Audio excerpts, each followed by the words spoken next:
Gold, trusted gold buyers. మీరు తాకట్టు పెట్టిన బంగారాన్ని విడిపించి ఈ రోజు ఉన్న మార్కెట్ ధరకు కొనబడను. హాయ్, వెల్కమ్ టు ఐడ్యూ. గత కొన్ని రోజులుగా సినీ ఇండస్ట్రీలో సమ్మె వాతావరణం నెలకొని ఉంది. తమ వేతనాల్లో 30% హైక్ ఇవ్వాలని చెప్పి సినీ కార్మికులు ఈ సమ్మెకు దిగారు. ఫెడరేషన్ ఆధ్వర్యంలో గత 4-5 రోజులుగా ఈ సమ్మె ఇలాగే కొనసాగుతూ ఉంది. మరోవైపు ఛాంబర్కు సంబంధించిన నిర్మాతలు మాత్రం వేతన పెంపు విషయంలో చాలా గట్టిగా కరాఖండిగా లేదు అని చెప్పేస్తున్నారు. ఇప్పటికీ ఈ చర్చలు కొనసాగుతున్నాయి. ఈ నేపథ్యంలో మనతో నిర్మాత నటుడు చిట్టిబాబు గారు మనతో ఉన్నారు. ఆయన అడిగి అసలు ఈ సమ్మె కారణం ఏంటి, ఇండస్ట్రీలో ఇప్పుడు ఏం జరుగుతుంది, ఇలాంటి అన్ని విషయాలు తెలుసుకుందాం. హాయ్ సార్, నమస్తే. నమస్తే సార్, అసలు ఏం జరుగుతుంది సార్ ఇండస్ట్రీ? ఇప్పుడు ఇండస్ట్రీలో ఇండస్ట్రీ పెరిగింది. తెలుగు ఇండస్ట్రీ పెద్ద ఎత్తున పెరిగింది. పాన్ ఇండియా సినిమా అయింది, హాలీవుడ్ సినిమా అయింది, బాంబే ఫీల్డ్ ఛాలెంజ్ చేసే స్థాయికి ఎదిగింది. ఈ ఎదిగిన ఈ వైభవము, ఈ పెరిగిన దీని ఆ ఫలాలు అందరికీ అందట్లా. సార్, ఆ ఫలాలు కేవలం ఆ సోకాల్డ్ హీరోస్, ఆ సోకాల్డ్ డైరెక్టర్స్, ఆ సోకాల్డ్ హీరోయిన్. అంటే ఇంత పెరిగింది ఇండస్ట్రీ, ఇంత పెరిగింది. ఆ పెరిగిన ఇండస్ట్రీ ఫలాలు ఆ ఇండస్ట్రీ అందరికి అందితే కదా సంతోషం ఉంటుంది. వీళ్ళు ఇక్కడ ఒకళ్ళకి మాత్రం వెళ్తారు. వీళ్ళకి 4 ఏళ్ల క్రితం ఏమి 3 ఏళ్ల క్రితం ఏమి ఇస్తున్నారు అదే ఇస్తామంటే, ఇప్పుడు 3 ఏళ్ల క్రితం వాడు సింగిల్ బెడ్రూమ్ ఇల్లు తీసుకోవాలంటే కృష్ణానగర్, శ్రీనగర్ ఈ సినిమా ఫీల్డ్ చుట్టూ ఉన్న ఏరియాలు తీసుకోవాలంటే 7,500 దొరికేది గతంలో. ఇవాళ 12,500, 1,500 పెడితే కానీ, 1,500 మినిమం పెడితే కానీ సింగిల్ బెడ్రూమ్ దొరకట్లేదు. సో వాడికి ఫ్యామిలీ, వాడి పిల్లల చదువులు, వాడి ఉద్యోగం, వాడికి అన్ని ఖర్చులు పెరిగినాయి కదా. బియ్యం, పప్పు, ఉప్పు అన్ని పెరిగినాయి వాడికి. సో వాడికి బాధ ఏంటంటే, అరే ఇండస్ట్రీ పెరిగింది, తెలుగు ఇండస్ట్రీ అంటే ఘనంగా దేశంతో మాట్లాడుతున్నారు. తెలుగు ఇండస్ట్రీ ప్రైమ్ మినిస్టర్ మాట్లాడుతున్నారు, మన ఇండస్ట్రీ తెలుగు ఇండస్ట్రీ ఇంత గొప్ప ఇండస్ట్రీలో మనం ఉన్నాం. కానీ మన పరిస్థితి ఏంటి? ఆ వైభవం మనకు అందట్లేదు, ఆ ఫలాలు మనం మనకు రావట్లేదు, అక్కడే అయిపోతుంది ఉంటుంది కదా. సో వాళ్ళు అడిగిన న్యాయం ఇదే. వాళ్ళు కొత్తగా అడగలేదు. 2 ఏళ్ల క్రితం ఆగస్టు 2025 ఆగస్టు నాడు డిసైడ్ చేద్దాము అని ఆ రోజు 30% అడిగినప్పుడు 2 ఏళ్ళు టైం ఇవ్వండి, 2 ఏళ్ళ తర్వాత చేద్దాం అన్నారు. సో అందుకని ఆగస్టు 1 తారీఖు ఆ డెడ్ లైన్ అయిపోయింది. అయిపోగానే వాళ్ళు అడిగారు. సార్, మరోవైపు ఛాంబర్ సంబంధించిన నిర్మాతలు మాట్లాడుతున్న విషయం ఏంటంటే, ఇప్పుడు ఇండస్ట్రీలో ఈ హైక్ గాని, ఈ వేతనాలు హైక్ గాని చేస్తే చిన్న నిర్మాతలు నడిగిపోతారు. చిన్న నిర్మాతలు సినిమా చేయడం చాలా కష్టం అవుతుంది. కాబట్టి ఎట్టి పరిస్థితుల్లో వేతన పెంపు అనేది వాళ్ళు ఈ చిన్న సినిమాలు సాకు చూపించి ఎస్కేప్ అవడం అంటే శుభ్రంగా చేయొచ్చు. ఏముంది, చిన్న సినిమాలకి 10 కోట్ల లోపు సినిమా చిన్న సినిమా, 10 కోట్ల పైన పెట్టేది పెద్ద సినిమా. ఈ 30% ఆ పెద్ద సినిమాలకు పెంచండి, ఏం పర్వాలేదు. 1.5 అవుద్ది ఈ పెంచడంలో ఒక సినిమాకి. ఆ పెద్ద సినిమాలకు 100 కోట్ల సినిమా, 200 కోట్ల సినిమాలకి 1 కోటి పెద్ద 2కి సమానం. సో ఆ పెద్ద సినిమాలకు పెంచండి, చిన్న సినిమాలకి యాజ్ ఇట్ రేట్లో పెంచండి అని అడగని కార్మికులు ఎందుకు ఒప్పుకోరాడు? ఆయన చిన్న సినిమాలు మన కుటుంబ కార్మికులకు తెలుసు. చిన్న సినిమాలు అయితే మన ఫుడ్ లేదు. ఈ పెద్ద సినిమాలు సోకాళ్ళు 10 ఆడ సినిమాలు ఆడ యూనిట్ల వరకే, మొత్తం ఇండస్ట్రీలో అందరికీ పనులు ఉండవు. సో ఈ చిన్న సినిమాలు అయితేనే అందరికీ పనులు, నెల రోజులు కాబట్టి నెలకు 10 రోజులు 15 రోజులు పని దొరకటం మనకి ఈ చిన్న సినిమాలే. కానీ వీటిని బతికించుకోవాల్సిన బాధ్యత మనకి ఉంది అని వాళ్ళు ఒప్పుకుంటారు. కాకపోతే వాళ్ళకి ఆ చిన్న సినిమాలు పెట్టండి. చిన్న సినిమాలు చూపించి పెద్ద సినిమాలు ఇన్ని కోట్లు తీసుకుంటే వాళ్ళకి పెంచడానికి ఇది చూపించే ఎస్కేపిజం. అది కరెక్ట్. ఇది చూపించేసి బూచిలాగా చూపించి, చిన్న సినిమాలు బూచిగా చూపించి వాళ్ళు ఎంత ఉంది, ఎంతో కోట్లు ఇచ్చే వాళ్ళకి నలుగురికి 4 కోట్లు ఇచ్చే వాళ్ళకి నలుగురి దగ్గర 4 పార్టికులర్స్లు తగ్గిస్తే ఇలా బతుకు సరిపోయి వేరే. ఈ సింపుల్గా కార్మికులు వాళ్ళేమి పరాయుడు కాదు. ఈ బెదిరి మాటలు మాట్లాడకూడదు. సమన్వయం కూర్చొని మాట్లాడి చిన్నవాడు వాళ్ళకి న్యాయం జరగాలి, చిన్న సినిమాలు బాగుపడాలి. ఇండస్ట్రీ 2 సమస్యలు ఉన్నాయి. ఇద్దరికి సమస్య ఉంది. ఇద్దరు లాజిక్లో ధర్మం ఉంది. ప్రొడ్యూసర్ చెప్పే దాంట్లో న్యాయం ఉంది, అలాగే వీళ్ళు చెప్పేదాంట్లో న్యాయం ఉంది. అలాగే వాళ్ళు చెప్పే దాంట్లో, కార్మికులు అడిగే దాంట్లో వాళ్ళు ఆలోచించాల్సిన విషయం ఉంది. చిన్న సినిమాలు బతికేయండి అని వాళ్ళు ఆలోచించాలి. అలాగే వీళ్ళు చిన్న సినిమాలతో ఇలా మార్చుకుని చేస్తే మనం పెద్ద సినిమాలకు ఇచ్చుకుంటే పోయేది ఉంది, ఇస్తే పోయేది ఉంది మనం అని వీళ్ళు ఆలోచించుకుంటే 2 లేయర్లు. నేను మొదటి నుంచి 2 లేయర్లు 10 కోట్ల సినిమా ఇప్పుడున్న రెమ్యునరేషన్స్ చేస్తాను. ఇప్పుడు పెరిగిన 10 కోట్ల తర్వాత 15, 20, 30 కోట్లు పెరిగినప్పుడు ఆ రెమ్యునరేషన్తో చేయాలి. 30% పెట్టాలి. ఏముంది ప్రస్తుతానికి? ఏముంది? మీకు 20 కోట్ల సినిమా తీసేవాడికి ₹1 కోటి మొత్తం మీద పెరిగితే పోయిందే ఉంది కదా.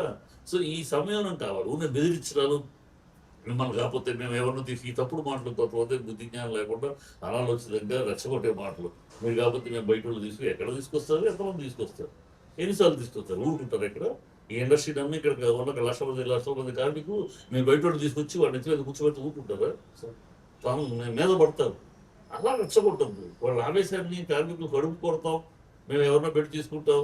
నువ్వెవడు నీ సిస్టానికి గురువు అన్నప్పుడు నిన్నే తరిమి కొడతారు ఆ మాటలు అంటే.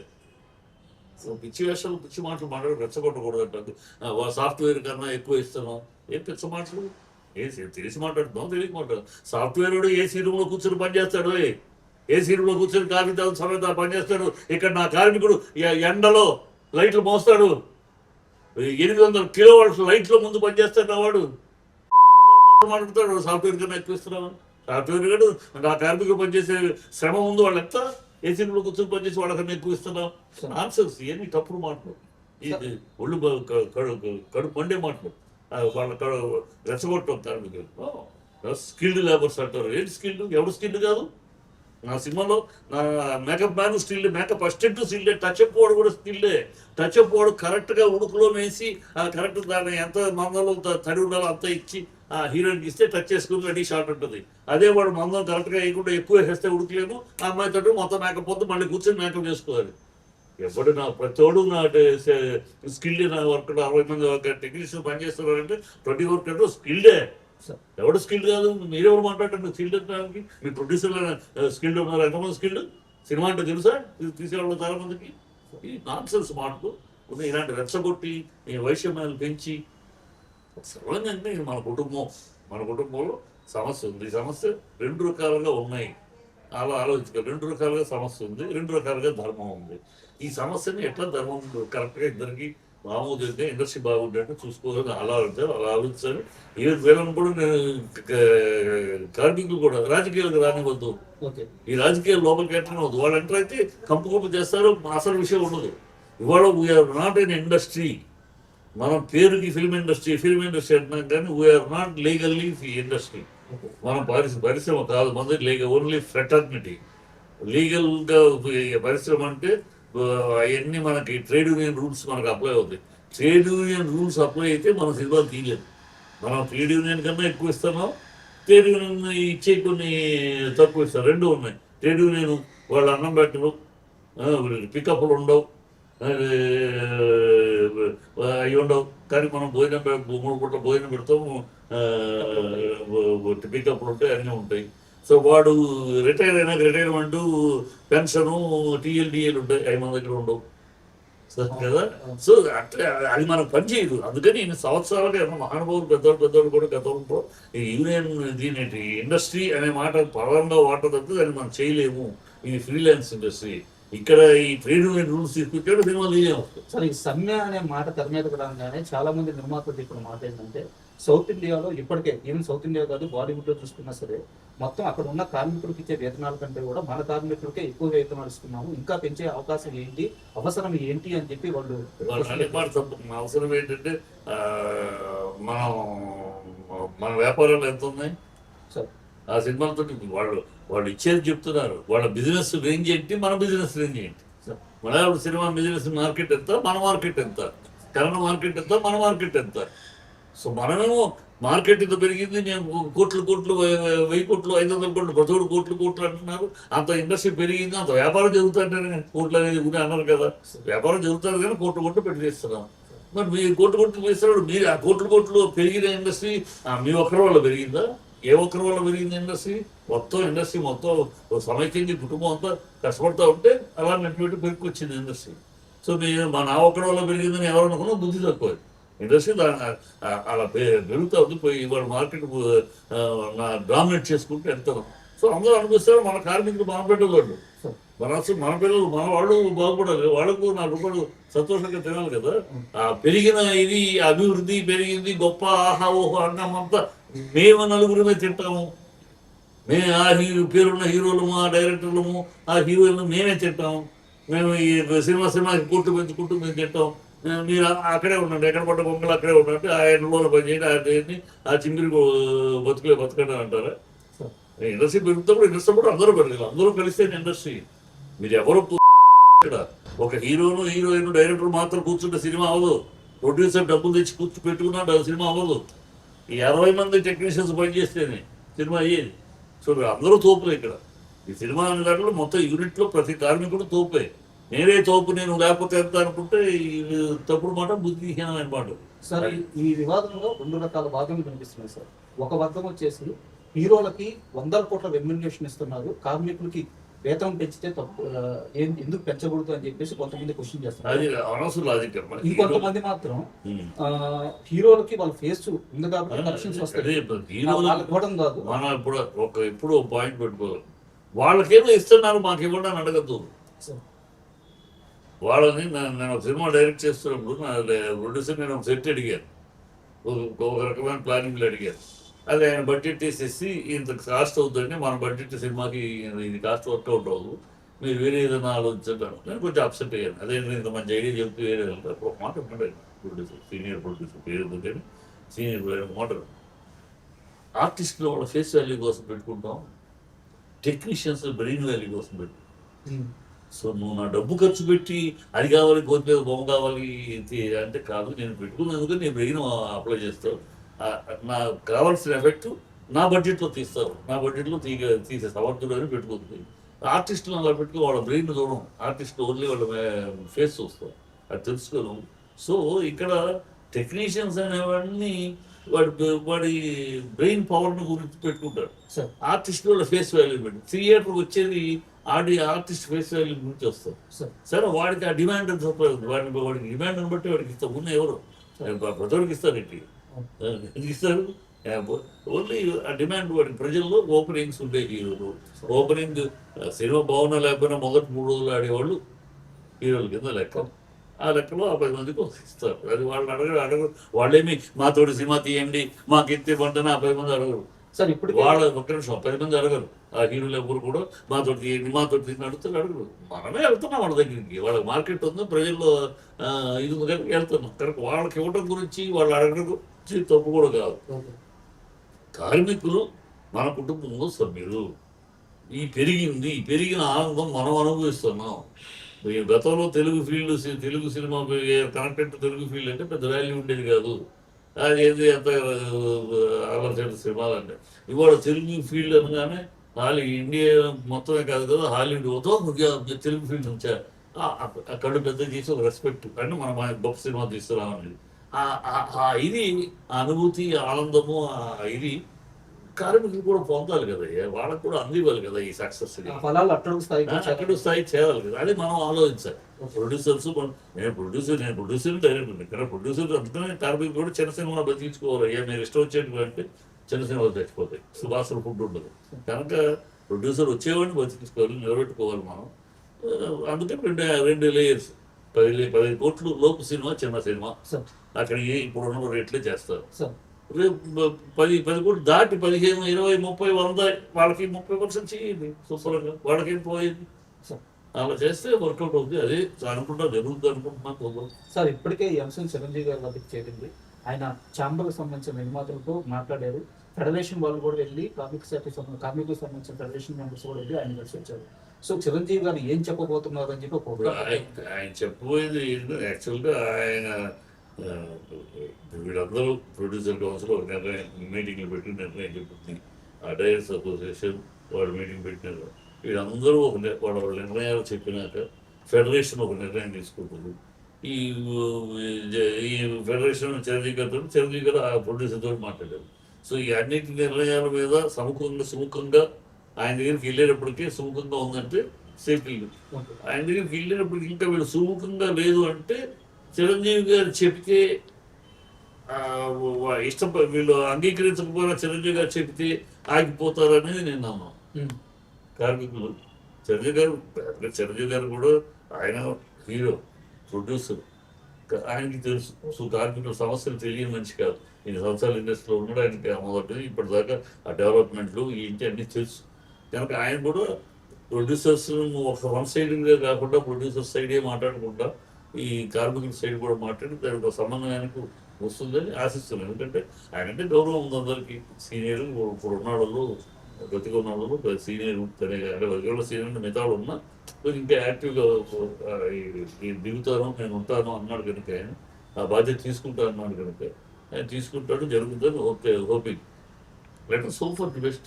సార్ చివరిగా వచ్చేసిన ఇప్పుడు ఈ వివాదం ఇలా నడుస్తున్న సమయంలోనే కొంతమంది నిర్మాతలు వచ్చి మిగతా సౌత్ ఇండియాలో ఎప్పుడైతే కర్ణాటక కానీ తమిళనాడు కానీ ఇక్కడ షూటింగ్ ఒక రోజు షూటింగ్ చేయడానికి 2-3 లక్షలు ఖర్చు అవుతుంటే మన టాలీవుడ్ లో మాత్రం 12-15 లక్షల రూపాయలు ఒక చిన్న సినిమా కూడా ఖర్చు అవుతుంది.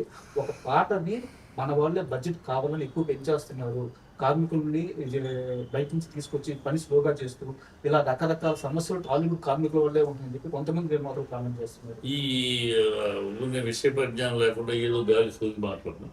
అలా ఎవడు ఏ సినిమా చిన్న సినిమా తీసేవాడైనా పెద్ద సినిమా తీసేవాడైనా వాడు ఖర్చు పెట్టి డబ్బు మీద భయం భక్తితో ఖర్చు పెడతాడు.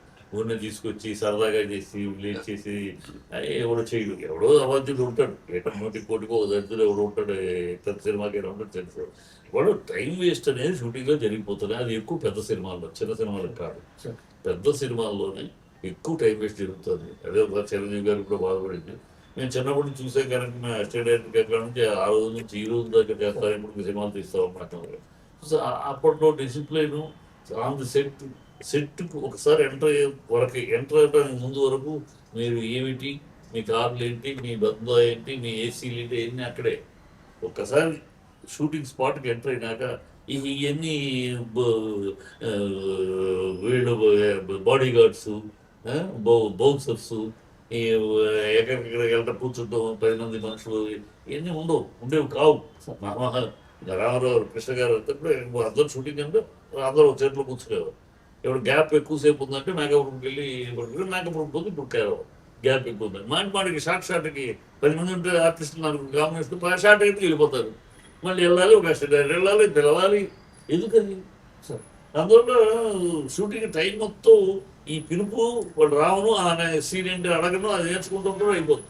గతంలో ఏంటి అందరూ కూర్చొని సీన్ ఏంటి ఈ సీన్ మీరేం చేస్తావు అక్క, నువ్వేం చేస్తున్నావు తమ్ముడు, మీరు ఏంటి పాప అట్లా చేసేవారు. ఎన్నో కళ్ళకు ముందు ఎన్నో దృశ్యాలు కనబడుతుంది. మహామహులతో పనిచేశాను. సీన్ నువ్వు ఎట్లా చేస్తున్నామా, మన కరెక్ట్గా ఇదే చేస్తావు కాబట్టి టేక్లు వేరే చేయవు కదా, దాని దగ్గర నేను ప్లాన్ చేస్తాను. ఇట్లా పర్ఫార్మెన్స్ విషయంలోనూ షూటింగ్ క్వాలిటీ విషయంలోకి కూర్చొని మాట్లాడుకుంటూ కలిసి చేసేవారు. ఇప్పుడు అది లేదు. ఎక్కడెక్కడ ఉంటారు, వీళ్ళు ఎక్కడ ఉంటారు, ఎక్కడెక్కడ ఉంటారు, పిలిస్తే ఒక్కొక్కళ్ళు వెళ్ళి పిలిచి వచ్చినాక అప్పుడు ఏంటి విషయం, అప్పుడు మళ్ళీ కావాలి. ఈ ఇందులో టైం వేస్ట్, వ్యవస్థ టైం వేస్ట్ అవుతుంది. ఈ పెద్ద సినిమాల వల్ల అది డిసిప్లైన్ పోయింది. చిరంజీవి గారే బాధపడ్డారు కదా, మేము ఎప్పుడు ఎరగం. ఇప్పుడు ఈ పరిస్థితి అయితే ఇప్పుడు అంతా ఎప్పుడు తిరగలేదు. ఇంకా ఒక్కొక్కడికి 4 AC 2 AC క్యారవాన్లు కూడా వినటానికి ఎంతగానో నవ్వుకోవాలో ఏడవాలో మనం ఎదిగామో ఇండిసిప్లైన్ తయారయ్యామో హంగామా చూపిస్తున్నామో తెలియట్లేదు. చిన్న సినిమాలు కదే లేదు. చిన్న సినిమాలు పాపం ఎవరో ఒకటి గాలిగా ఎవరో ఉండొచ్చు కానీ ప్రతి రూపాయికి వాల్యూ పెట్టుకుని ఖర్చు పెడతాడు. నేను చూస్తాను చేస్తాను కదా, చిన్న కొంతమంది పిలుస్తూ ఉంటారు కదా సార్ సార్ వాళ్ళు అసలు 2 రోజుల పని ఒక రోజులో చేయించుకోవాలని. సార్ ఒక్కొక్క గంట ఉన్నారంటే అయిపోతుంది సార్, మళ్ళీ అయితే మేము 2 రోజులు కట్టుకోవాలి, ఒక గంట ఉన్నట్టు సార్. ఓకే మనం 9 to 6 అని చెప్పినా మరి ఒక 6 to 8 2 గంటలు ఉన్నా దానికే డబ్బులు అడగకపోయాను ఉంటాం. ఎందుకంటే వాళ్ళ కష్టం. ఇంకో గంట దాటిందంటే రేపు పెట్టుకోవాలి, మళ్ళీ రేపు ఇంకో 2 లక్షల రూపాయలు ఖర్చు పెట్టాలి సార్. దాన్ని మనం కన్సిడర్ చేయాలి, చేస్తాం సార్. అంటే ఈ ప్రస్తావన వచ్చింది కాబట్టి నేను ఒక లైవ్ ఎగ్జాంపుల్ మిమ్మల్ని క్వశ్చన్ అడగాలనుకుంటున్నాను. ఇప్పుడు మనకి తమిళనాడులో పూలి అనే సినిమా రాబోతుంది. అక్కడ రజనీకాంత్ గారు, నాగార్జున గారు, ఉపేంద్ర ఇంతమంది స్టార్స్ ఉన్నారు. ఆ సినిమాని కేవలం 120 రోజుల్లో ఫినిష్ చేశారు. బట్ మన దగ్గర ఈ పెద్ద సినిమాలు ఎందుకు సంవత్సరాలు పడుతుంది? అదేనమ్మా, ఇప్పుడు అక్కడేమో హీరో డిసిప్లైన్, హీరో నేను ఇంటర్వ్యూలో కూడా చూస్తాను, ఆయన ఎక్కడో ఇప్పుడు సెట్లోనే కూర్చుంటాడు. ఆయన ఇప్పుడైతే అక్కడే కూర్చుంటున్నాడు, మీరు అందరూ అక్కడే కూర్చుంటారు కదా. ఇప్పుడు ఒకసారి తప్పితే ఎక్కడో చదవటం అలా చాటుకు వెళ్ళి కూర్చొని చదువుతానికో దానికో చెప్తే నార్మల్గా అయితే అక్కడే ఉంటాడు. అందరూ వచ్చేవాళ్ళు పోయేవాళ్ళని అందరినీ పేర్లు పెట్టి పిలుస్తూ వర్కర్ని ఎస్టేట్ డైరెక్టర్ అందరిని పిలిచి అక్కడే ఉంటాడు. ఎప్పుడైతే ఒక ఆ స్టార్ హీరో అక్కడే ఉంటాడో మిగతా పక్కనే ఆర్టిస్టులు ఎవరు రూమ్కి వెళ్తారు కేవలం ఆయన ఉన్నారే, ఆయన అక్కడ ఉన్న మన ఇక్కడికి ఏంటి అని కూర్చుంటాడు. సో అది అక్కడ అరేంజ్గా చేసిన గొప్పవాడి. తను నేను ఇక్కడ ఉంటే అందరూ ఇక్కడే ఉంటారు. ఆనాడు రామారావు గారు చేసేవారు పని, కృష్ణ గారు చేసేవారు పని, మనం ఎక్కడే ఉంటే బ్రదర్, మనం అటు ఇటు పోయామంటే అందరూ కలుగుతూ ఉంటారు, మనం ఇక్కడే ఉందాం అనేవాడే. అందుకని అక్కడే వాడు ఇద్దరు కూర్చుంటే అందరూ ఎక్కడ ఉంటారు. వీళ్ళే మెయిన్ హీరోస్ ఇక్కడ కూర్చుంటే ఎవడో వెళ్ళి అక్కడికి వెళ్ళదు కదా. అది ఆ డిసిప్లిన్ అంతా ఫాలో చేస్తున్నాడు. అక్కడ స్పాట్ అని చెప్తారు, అది ఆశ్చర్యవేస్తున్నారు. ఇంకా ఇప్పుడు కూడా ఆయన ఉండక్కర్లే, ఇప్పుడు ఆయన పిలుస్తారు, ఆయన కోసం గంటసేపు వెయిట్ చేస్తారు కదా. అయినాను ఆయన ఇమీడియట్గా వాళ్ళు చెప్తున్నారు రెస్టారెంట్, మాకు ఎంత సంతోషం అంటే ఆయన అక్కడే కూర్చుంటారు. మేము వెళ్ళేది ఇవన్నీ చూస్తూ ఉంటాము, ఆయన చూస్తున్నాడు అనే భయం ఒక పక్క మాకు ఉంటుంది. కరెక్ట్ భయం ఉంటుంది. ఆయన పేరు పెట్టి పిలుస్తాడు ఆయన. ఏంటి అదేంటంటే ఆయన అడుగుతూ ఉంటాడు. సో మాకు అలర్ట్గా ఉంటాం సార్. ఆయన అక్కడే కూర్చుంటారు. ఎప్పుడూ రేర్, ఈ 40 రోజుల్లో ఆయనతో షూటింగ్ చేసినప్పుడు ఎప్పుడూ రేర్ ఆయన దూరంగా కూర్చుంటాం. ఎప్పుడు మా మధ్య కూర్చుంటాడు ఆయన. అదే అది అందరూ ఆ డిసిప్లిన్. అందుకని నేను ఇప్పుడు మెయిన్ హీరోస్ చేస్తూ ఈ ఇండస్ట్రీ ఎప్పుడు కూడా ఆ డిసిప్లైన్, ఆ పద్ధతి అంటే మెయిన్ లీడింగ్ హీరోస్ ఎప్పుడైతే ఆ పద్ధతిలో ఉంటారో నేను అందరూ వాళ్ళే గాడి చెప్పినప్పుడు ఏం చెప్పలేదు. సార్ చివరిసారిగా ఈ సమ్మెకి ఎన్ని రోజుల్లో ఇష్టపడే అవకాశం ఉంది? నా అనుమానం ఇంకో 10 రోజులు పడుతుంది. ఎందుకంటే ఈ మిగతా యూనియన్స్ మీటింగ్లు వేసుకోవాలి, వాళ్ళ డెసిషన్ జనరల్ బాడీ డెసిషన్స్ తీసుకోవాలి. ఆ డెసిషన్స్ అన్నీ ఇక్కడికి ఇచ్చినా ఇక్కడ కూర్చొని మాట్లాడాలి. అవన్నీ టప్పని మాట్లాడేసేసి గంటల రోజులు అయిపోయినా కూర్చొని డిస్కషన్ ఎట్లయినా 10 రోజులు పడుతుంది. పడితే మంచిదే. ఆవేశంగా తొందరపడి టపటపని మేము చేయమని వీళ్ళు, మేము రామని వాళ్ళు అంటుంటమ్మా 10 రోజులు షూటింగ్ లేకపోతే కొమ్మల మునిగు దేశ తలకెళ్ళి అయిపోదు. ఒక కాంక్రీట్ సొల్యూషన్ వస్తుంది. ఇండస్ట్రీ సజావుగా ఇక బాగుంటుంది కదా. సో అది 10 రోజులు పడుతున్నారు. ఎందుకంటే అంత జటిలమైన సమస్య ఇది. ఒక సైడ్ న్యాయం, ఒక సైడు అన్యాయం అనుకో. తప్పని చెప్పేసాడు, తప్ప పిచ్చేయని అనొచ్చు. వాళ్ళ దాంట్లోనూ ధర్మం ఉంది, సమస్య ఉంది. వీళ్ళ దాంట్లోనూ ధర్మం ఉంది, సమస్య. సో రెండు ఎవరి ధర్మాన్ని వాడి ధర్మం కరెక్ట్గా మాట్లాడుతుంది. మరి సమస్యకి సో 2 రకాలుగా ఆలోచించేస్తేనే ఉంది. జట్లో ఊరినే దూరం నుంచి మాట్లాడినట్టు కాదు. సరే, ఫైనల్గా చాలా థ్యాంక్స్ సార్. మీలాంటి సినీ పెద్దలందరూ కలిసి కూర్చొని ఈ సమస్యకి వీరంత త్వరగా దృష్టి పెట్టి ఇండస్ట్రీలో మళ్ళీ యథావిధిగా షూటింగ్ జరగాలని మనస్ఫూర్తిగా కోరుకుంటున్నాను. Thank you sir.